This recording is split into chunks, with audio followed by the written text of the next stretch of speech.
기원 찬양대에 기원 찬양 감사합니다. 오늘도 2부 예배 참석하신 여러분에게 주님의 평화가 함께하길 바랍니다.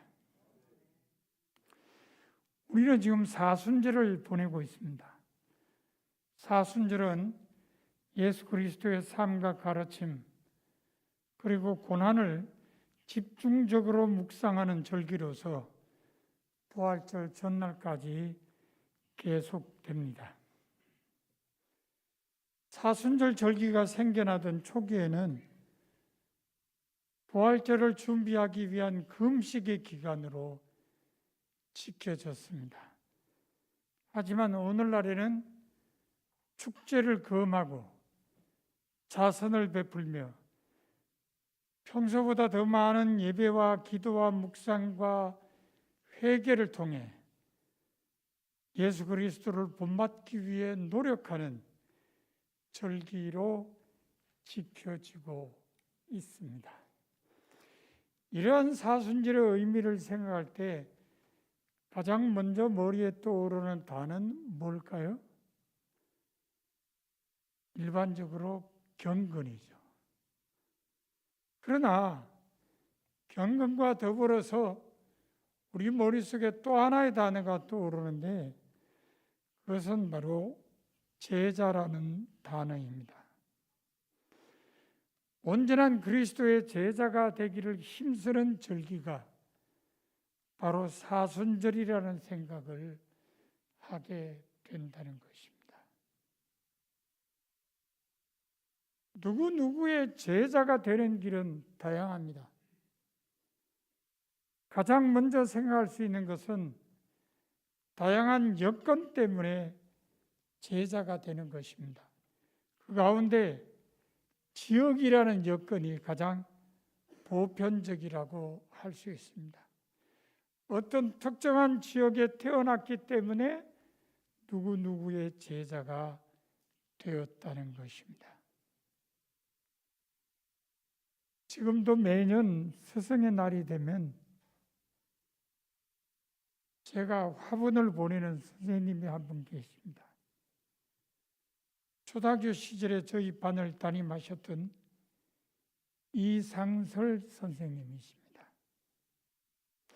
지금은 80이 넘으셨습니다마는 저희를 가르치셨을 때는 20대의 젊은 선생님이셨습니다.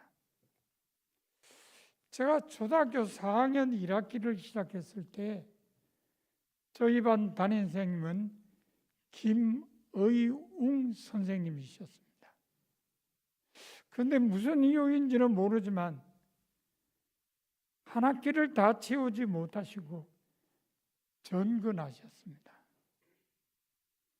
그 후 저희 반을 담임하신 분이 앞서 말씀드린 이상설 선생님이십니다. 학년이 바뀌어 5학년이 되자 박무홍 선생님이 저희 반을 담임하게 되셨습니다. 그런데 한 학기가 끝나자마자 군에 가셨습니다. 2학기가 되자 누가 새 담임자로 오시나 하고 궁금했는데 앞서 말씀드린 이상설 선생님이 또 새 담임자가 되셨습니다. 6학년이 되어서 새로 반 편성을 했습니다. 어떤 분이 담임 선생님으로 오실까 궁금했는데 또 이상설 선생님이 저희 반을 담임하게 되셨습니다. 결국 이상설 선생님과 저는 3년 연속 만났습니다. 그래서 자연스럽게 지금까지 스승과 제자의 관계를 이어가고 있습니다. 제가 이상설 선생님의 제자가 된 이유는 뭘까요? 바로 지역 때문이었습니다. 제가 후포라는 지역에서 태어났고 이상설 선생님은 후포라는 지역에서 교사로 일하셨기 때문에 사제 관계가 형성된 것입니다. 바로 지역이라는 여건 때문에 사제 관계가 형성된 경우라고 할 수 있습니다. 두 번째로 생각할 수 있는 제자가 되는 다른 길은 좋은 스승을 선택하는 겁니다. 존경하는 스승을 찾아서 스스로 제자가 되는 길이라고 할 수 있습니다. 주로 예술가들에게서 찾아볼 수 있는 경우입니다.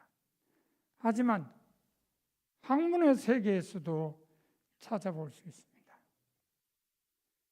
지금은 은퇴했습니다마는 제 모교인 감리교신학대학교에 교수로 있던 이정배 박사는 저와 함께 74학번 동기입니다. 이 친구와 제가 신학교 3학년 때 바젤 대학교에서 학위를 마치고 귀국하신 변선한 교수님께서 저희에게 조직신학을 가르치셨습니다. 침을 튀기면서 열광하시는 그 모습에 많은 학생들이 매료되었습니다. 그 가운데 한 명이 바로 이정배 박사입니다. 이 친구는 그때부터 괴테하우스에 다니면서 독일어를 배우기 시작했습니다. 졸업 후에는 대학원에 들어가서 변선한 교수님 밑에서 공부했습니다. 그리고 교수님의 추천으로 바젤 대학에 가서 공부하고 박사학위를 받은 후에 귀국하여 모교의 교수가 되었습니다. 결국 변선한 교수님과 이정배 박사의 사제관계는 좋은 스승을 선택하여 형성된 것임을 알 수 있습니다. 세 번째로 생각할 수 있는 제자가 되는 또 다른 길은 스승의 선택에 의해서입니다. 좋은 제자가 될 만한 인재를 스승의 위치에 있는 사람이 선택하는 길이라고 할 수 있습니다. 주로 운동선수들의 스카우트에서 찾아볼 수 있는 경우입니다. 하지만 우리는 성서에서 이런 경우를 보게 됩니다. 바로 예수님께서 제자들을 선택하신 모습을 통해서입니다. 오늘 본문은 예수님의 선택에 따라 처음으로 제자가 된 사람들에 관한 이야기입니다. 이들은 모두 훗날 교회에서 크게 쓰임받은 사람들입니다.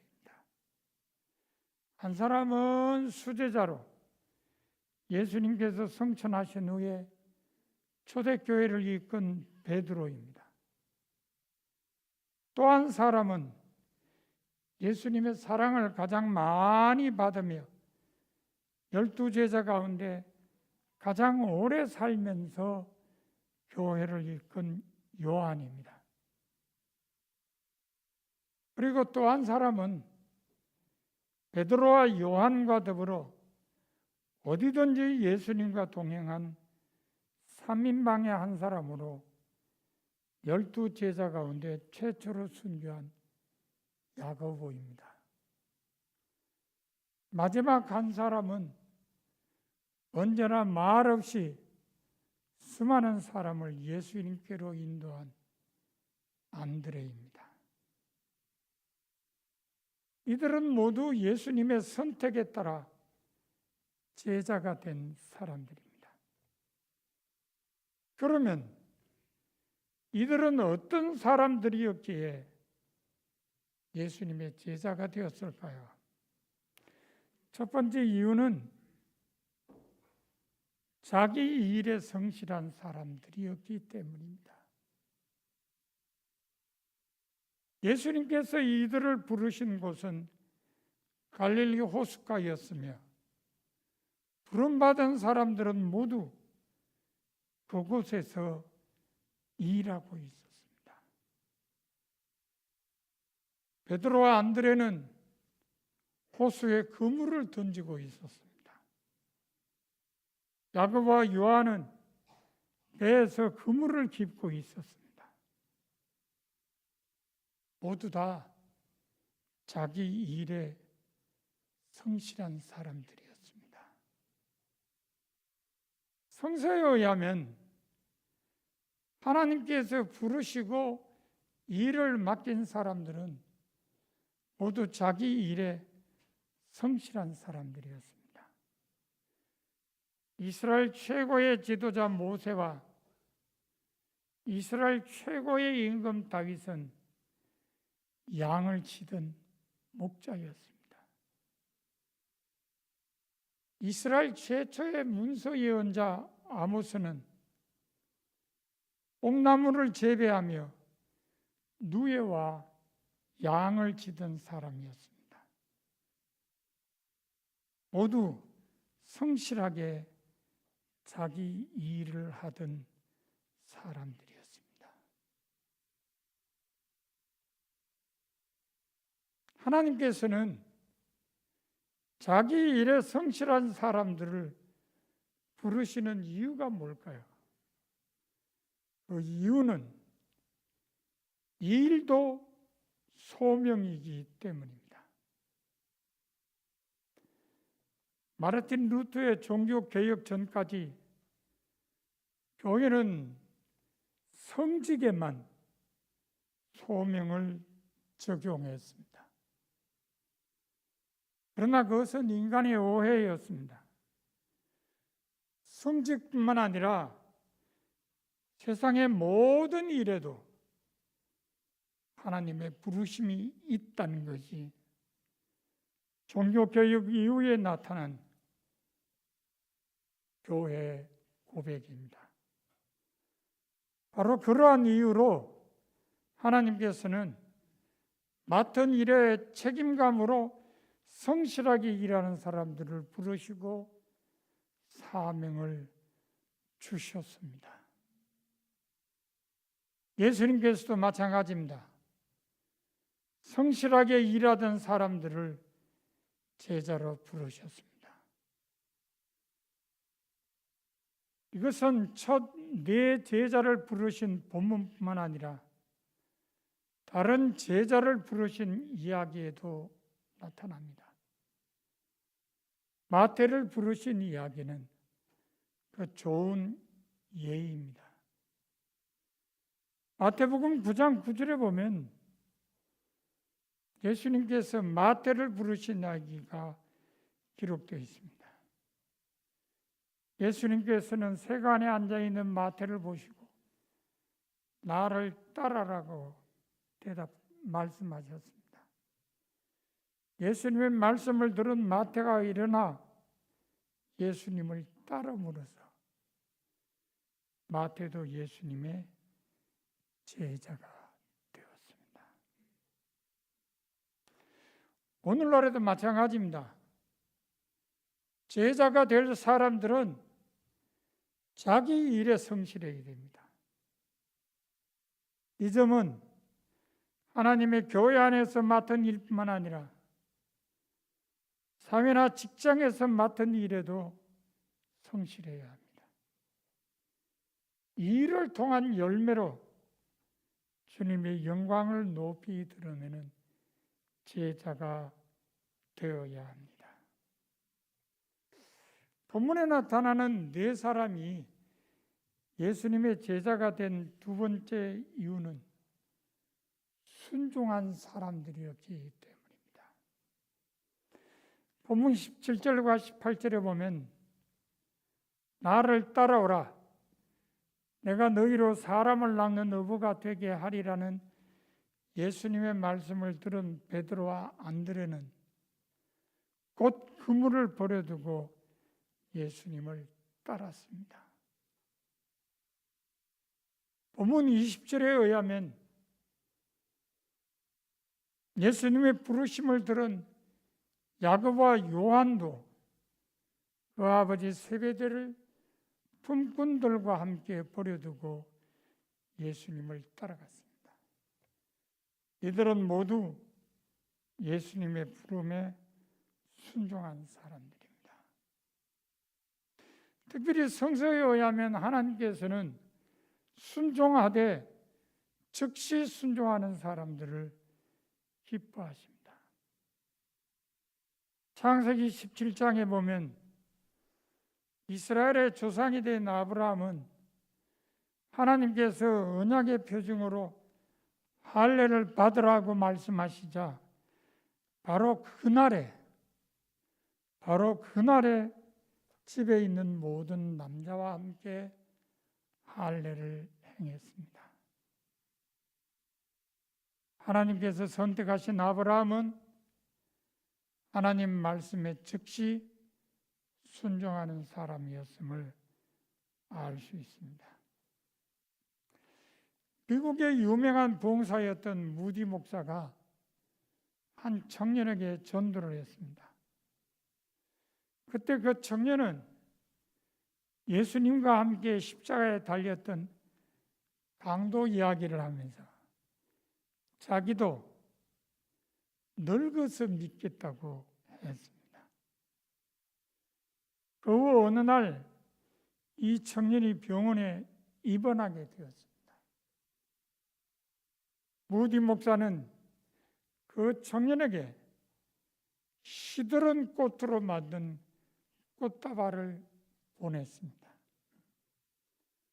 꽃다발을 받은 청년이 몹시 화가 나 있을 때 무디 목사가 영문안을 받습니다.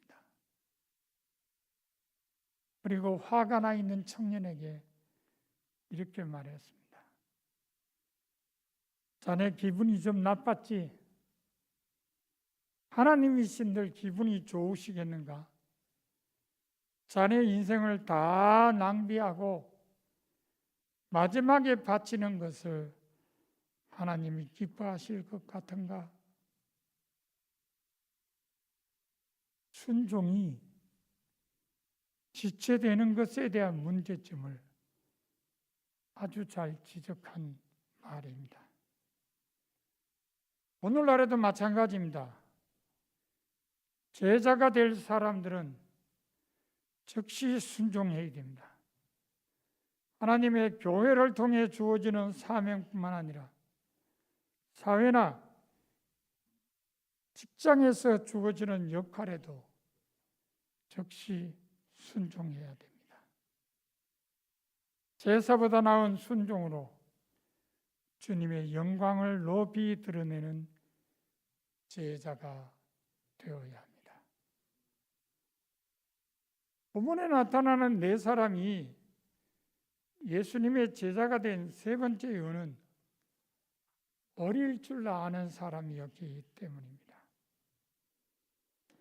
본문 18절에 의하면 베드로와 안드레는 그물을 버려두고 예수님을 따랐습니다.